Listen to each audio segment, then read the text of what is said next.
Mesdames, Messieurs, bonjour. Bienvenue à ce mini-midi de l'urbanisme.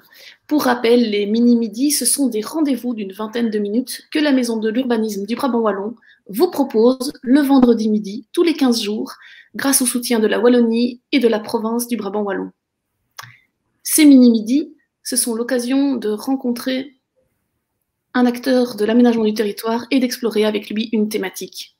L'événement est diffusé en direct. Vous êtes donc invité à poser vos questions en postant des commentaires sous la page de l'événement. Nous allons y répondre en fin d'interview. Alors aujourd'hui, nous allons parler d'urbanisme transitoire avec Pascal Sac, responsable communication et marketing territorial à la Société d'aménagement urbain de la région Bruxelles-Capitale. Pascal Sac, bonjour. Bonjour à tous. Un grand merci d'avoir accepté l'invitation. Merci de m'avoir invité.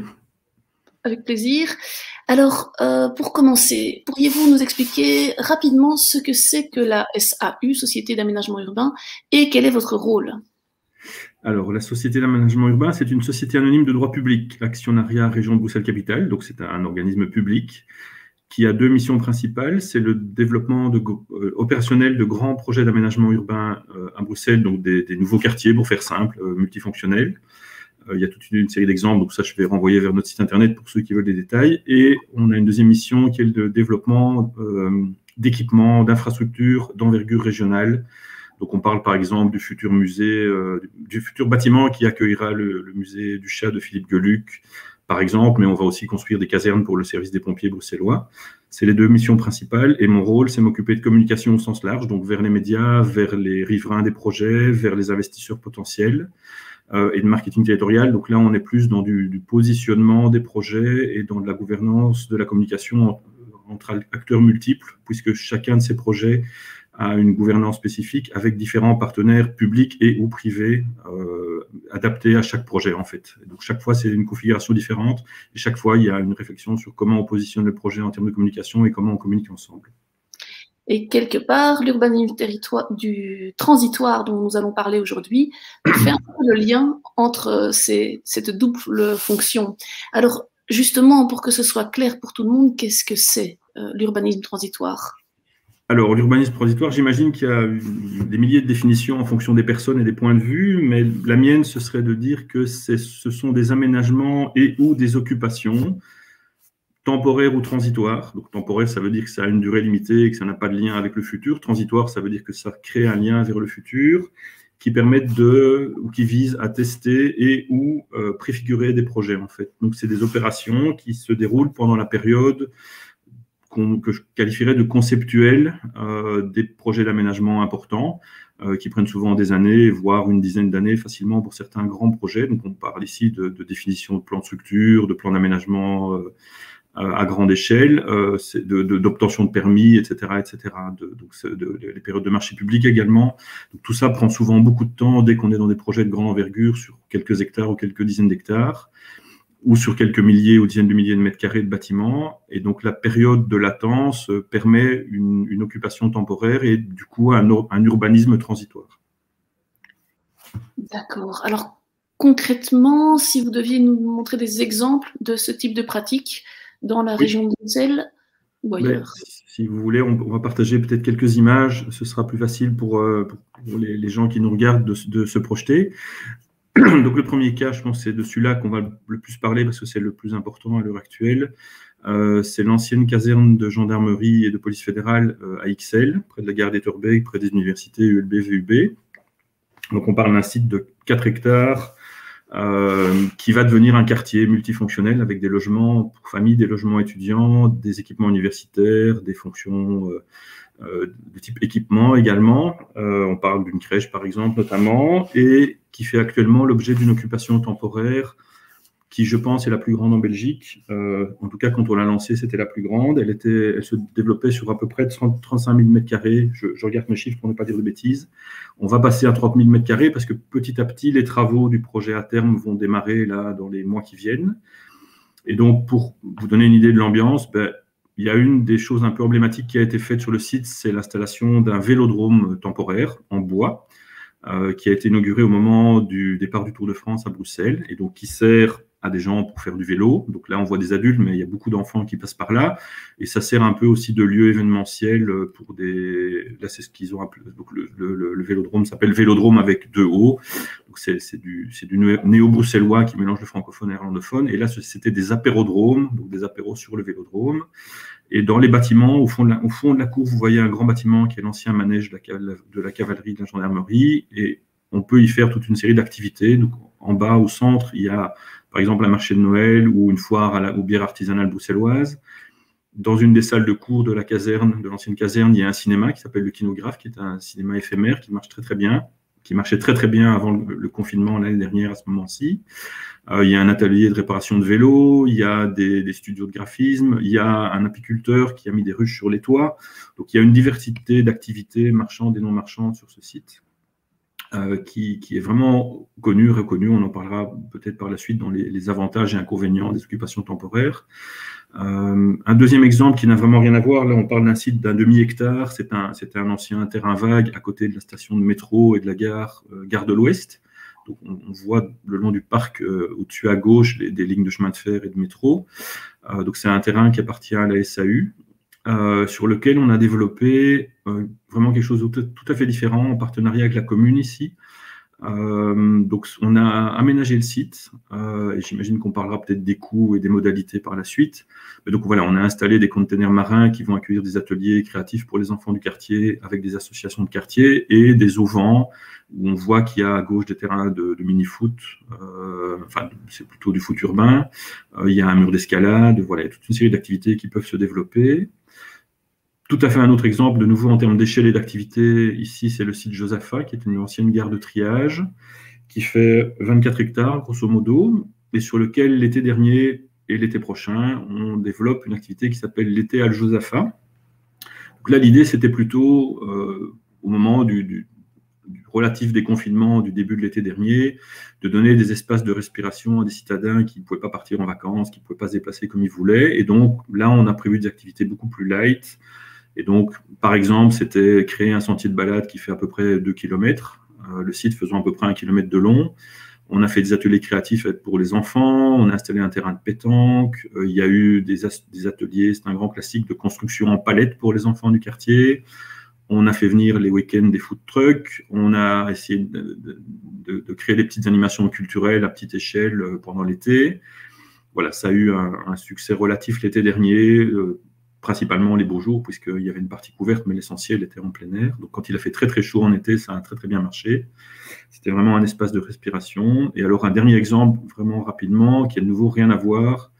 Là, on est en plein centre-ville, le long du canal. Donc, on est juste à côté des abattoirs de Kuregem, des abattoirs d'Anderlecht, pour ceux qui connaissent, c'est du quartier de Kuregem. Donc, si on voit la flèche, le bâtiment ici gris, si on voit la petite main, c'est Charleroi-Danse, et à côté se trouve dans le périmètre bleu un site qui est un ancien site industriel, c'est les anciennes sucreries Graff, qui est propriété de la région, que la SAU va développer en lieu d'activité créative. Donc on pense par exemple à la construction de décors pour le théâtre, donc plutôt les métiers artisanaux liés aux activités créatrices et culturelles. Et on a lancé là un appel à manifestation d'intérêt pour une occupation temporaire du bâtiment.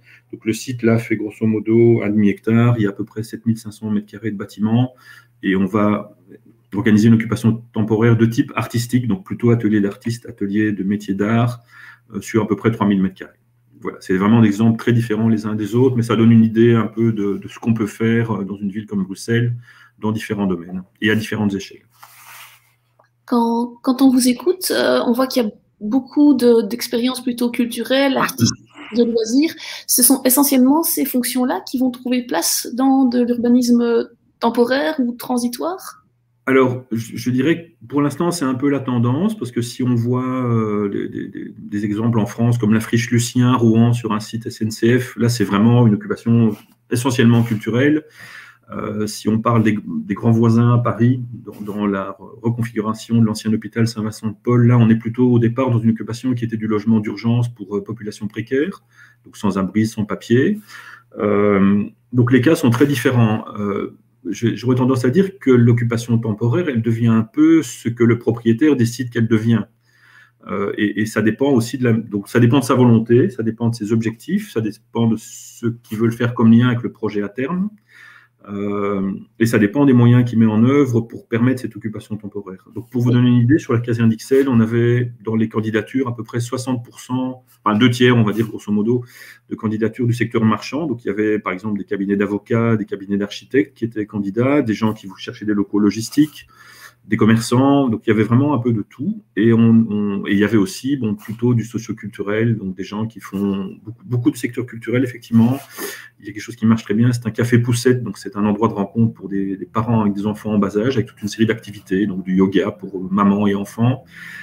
Donc c'est vraiment très très diversifié. Et donc on était parti avec 2/3 de candidats du secteur marchand, et au bout du compte, on a attribué les espaces à 1/3 de candidats du secteur marchand et 2/3 du secteur non marchand, avec des tarifs différenciés. Donc on est grosso modo à la moitié des loyers du secteur privé, et pour les gens du secteur non marchand, on est quasi à zéro comme loyer. On leur demande une participation aux frais d'entretien et de chauffage, d'électricité, etc. Alors, c'était mon autre question. Donc, ces fonctions, comment les choisissez-vous? Donc, vous l'avez dit, il y a vraiment le propriétaire qui va... Parce qu'ici, la SAU est propriétaire, ou en tout cas est chargée de faire vivre le site, hein, de façon... Oui, alors il y a des cas où nous sommes propriétaires et des cas où nous ne sommes pas propriétaires, mais nous sommes chargés de développer le site qui appartient à la région. Et donc, dans la manière de sélectionner les candidats à l'occupation temporaire ou transitoire, oui, il y a vraiment un choix qui est fait, un arbitrage en fonction... Oui. Des objectifs finalement de la société qui le fait. Donc, complètement, oui. Donc il y a des cas où un propriétaire lance un appel pour désigner un gestionnaire et quelque part, il fixe des conditions générales, il lui donne les clés à un moment donné et le gestionnaire fait un peu ce qu'il veut dans le cahier des charges qui a été fixé au départ.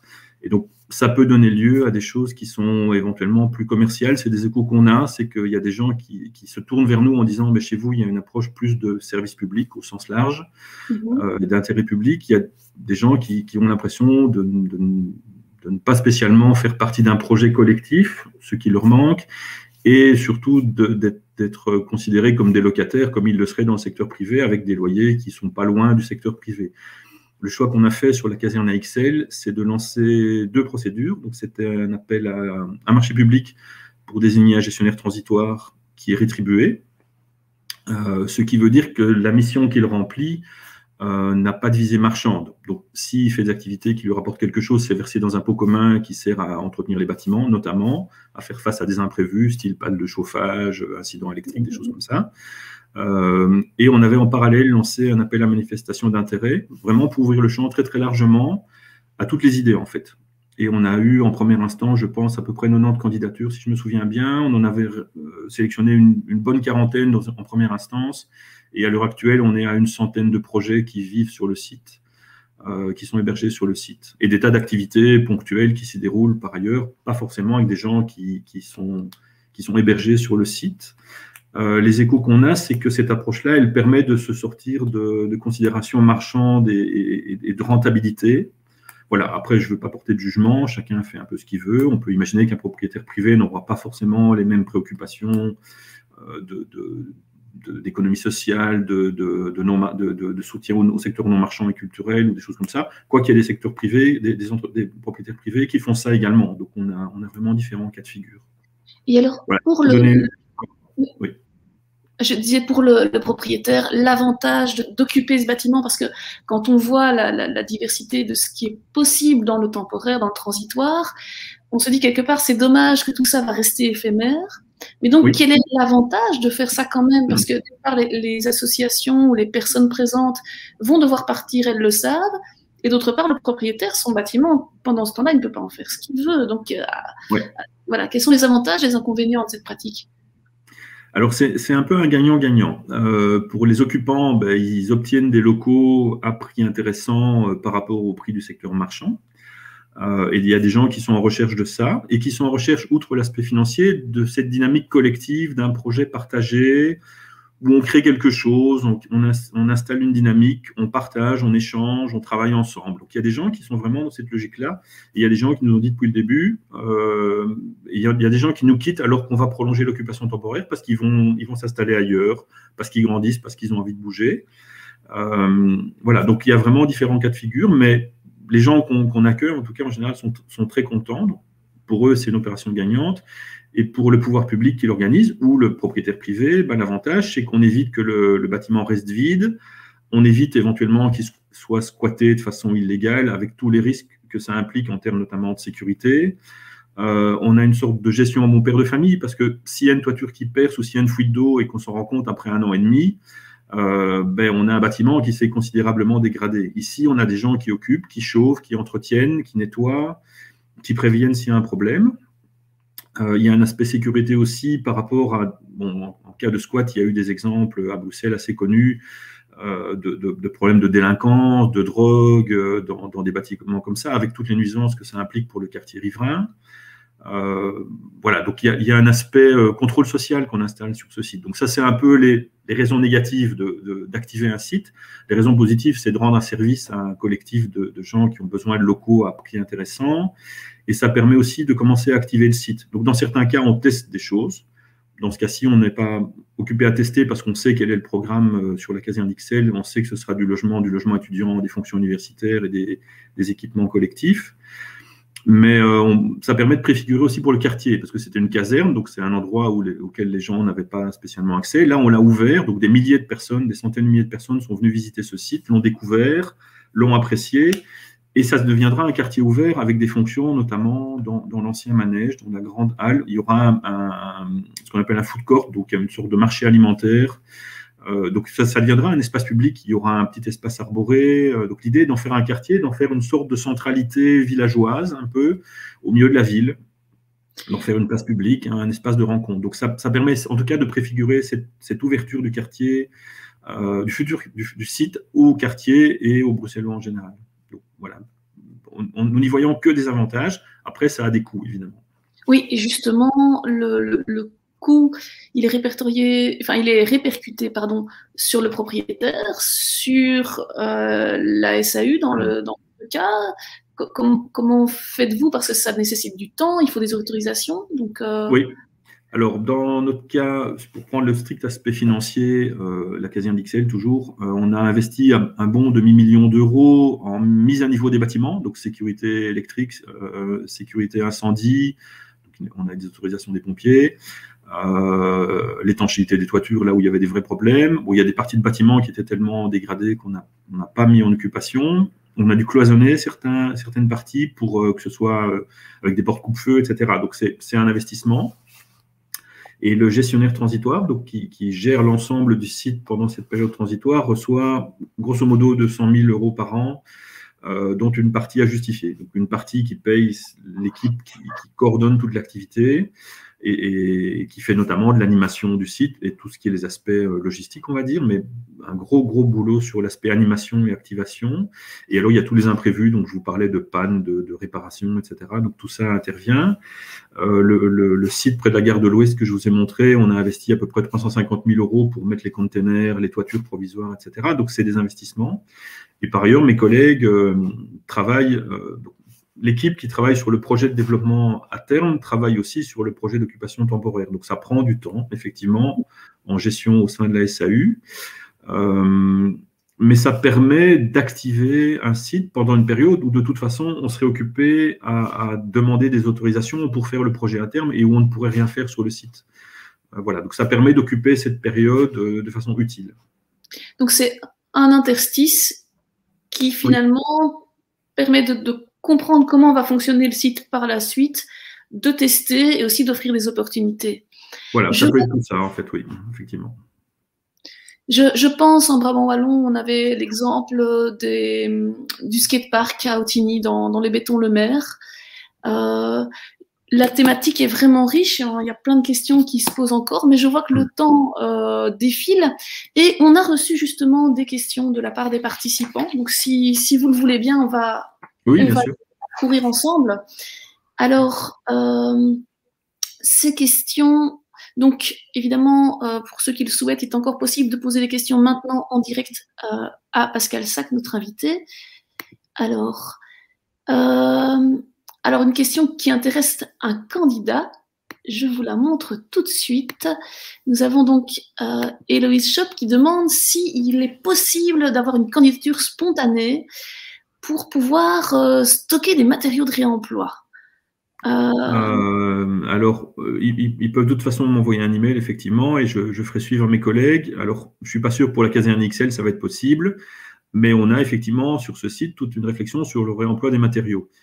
Donc, il faudrait voir, je ne connais pas en détail chaque projet au dernier carat de son développement, mais il y a peut-être des espaces, et sinon, on peut essayer de faire le contact avec un autre organisme qui aura peut-être des possibilités. C'est vrai que la matériothèque, dans cette idée de conserver des matériaux, peut faire sens aussi dans cette question de réemploi. Oui.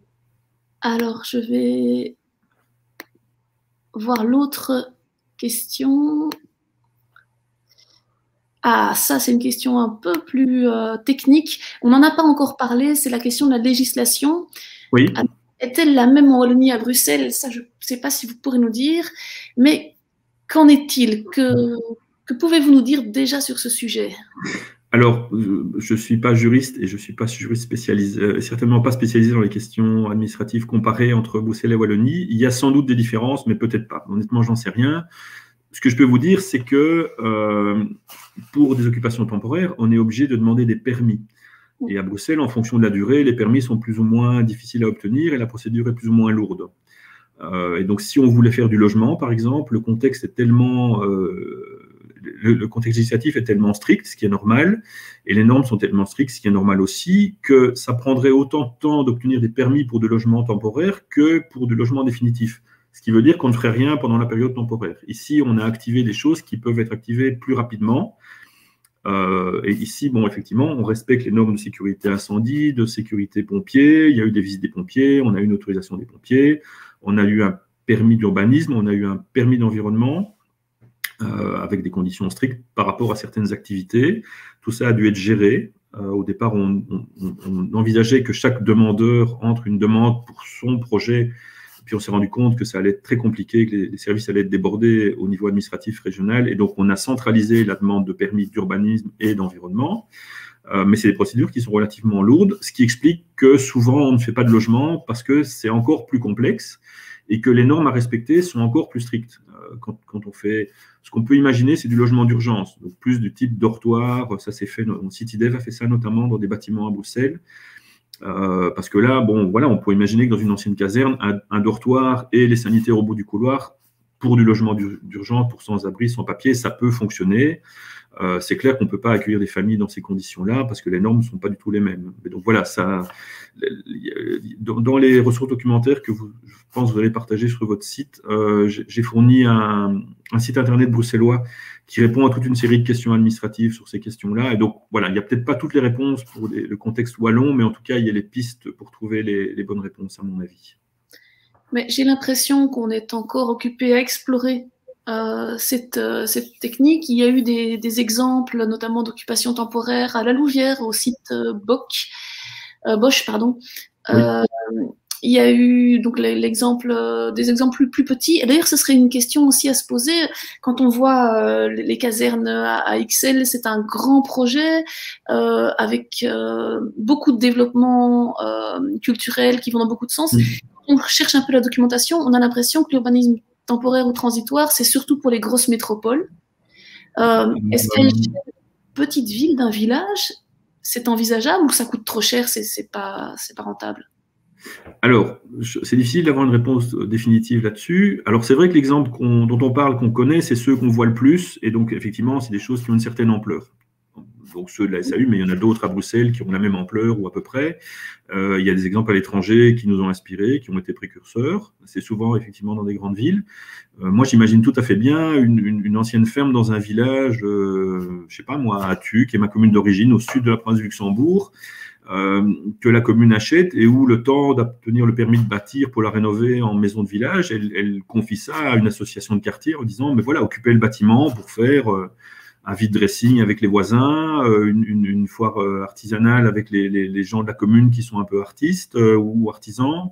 Voilà, on peut imaginer des choses très, très, très light. Voilà, et ça suppose, dans ce cas-là, une convention d'occupation temporaire. Ce n'est pas quelque chose d'extrêmement compliqué à rédiger dans un service communal d'une petite commune.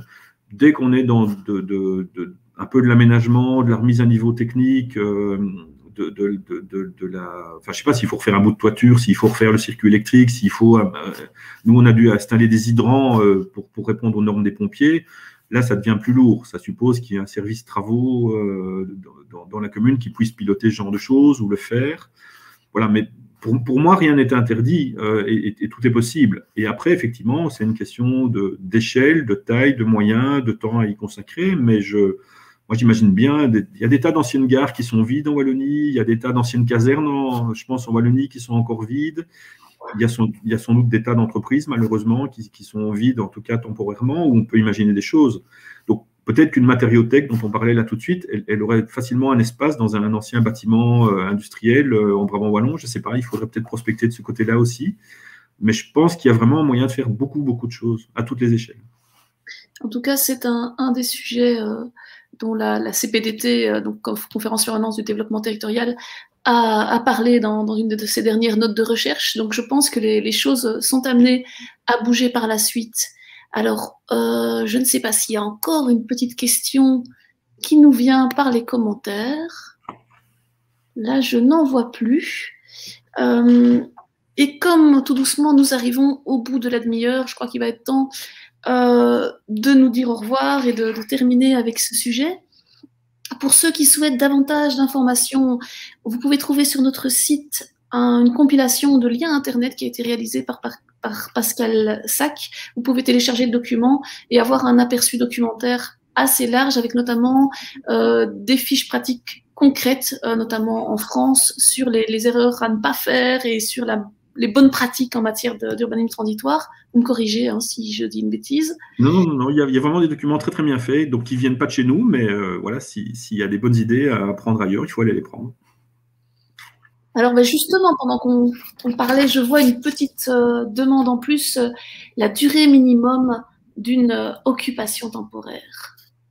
Qu'est-ce que ce serait ? Ça dépend vraiment de ce que vous voulez faire. Si vous voulez, comme je le disais, occuper un bâtiment dans un village pendant l'été qui vient, ça va prendre peut-être 2-3 mois de travail. Il est encore temps de s'y mettre, à mon avis, pour quelque chose de light. Si vous vous lancez dans quelque chose qui prend plus de temps en termes administratifs, donc si vous avez un parcours qui va vous prendre 1 an en termes administratifs, je pense qu'il faut partir sur une occupation, il faut être un peu rationnel et se dire qu'il faut pouvoir au moins occuper pendant 1 ou 2 ans. Après, ça va dépendre du besoin aussi. Mais il faut faire le rapport entre l'énergie que ça va demander, le coût que ça va représenter et le bénéfice pour voir quelle est la durée optimale. Donc, il n'y a pas une réponse univoque. Voilà. Et en complément des liens que j'ai partagés, je suis à disposition. Les gens peuvent me trouver assez facilement sur Internet pour prendre contact, s'ils veulent avoir un contact avec un des chefs de projet chez nous, pour faire une visite. Voilà, je peux tout à fait faire des mises en contact, voire faire le lien avec d'autres organismes bruxellois qui font de l'occupation temporaire sous d'autres formes. Voilà, c'est quelque chose qu'on partage parce qu'on sait qu'on a un peu innové avec notre procédure en 2 phases. Et on a des gens qui sont venus nous voir pour essayer de faire un peu la même chose. Donc, on est tout à fait disponible pour partager. Et quand on s'est lancé, on a nous-mêmes été observer beaucoup de choses qui se faisaient pour s'inspirer des bonnes pratiques. Eh bien, merci beaucoup. Merci pour toutes ces explications, pour cette présentation, Pascal Sac. Avec grand plaisir. Merci aussi à vous tous d'avoir été présents sur Internet pour suivre cette interview. On vous fixe un prochain rendez-vous le 30 avril pour un nouveau midi de l'urbanisme. Et puis, vous pouvez noter déjà un autre rendez-vous le 20 mai à 19h, une soirée en ligne qui s'appellera Bitume Stories avec Jérôme Gillère qui est artiste et Hélène Ancion, chargée de projet aménagement du territoire chez Inter-Environnement Wallonie. Et tous les deux vont en fait nous inviter à réfléchir sur les marches exploratoires, soit d'un point de vue artistique, soit d'un point de vue plutôt d'analyse de l'aménagement du territoire, pour comprendre l'impact de l'étalement urbain en Brabant wallon. Donc ce sera une manière de découvrir des clés de lecture, des kits d'interprétation sur l'analyse de notre territoire. Donc un grand merci à tous et on se retrouve dans 15 jours. Merci Pascal Sac. Merci à vous, merci à tous. Bon après-midi. Bon après-midi à tous.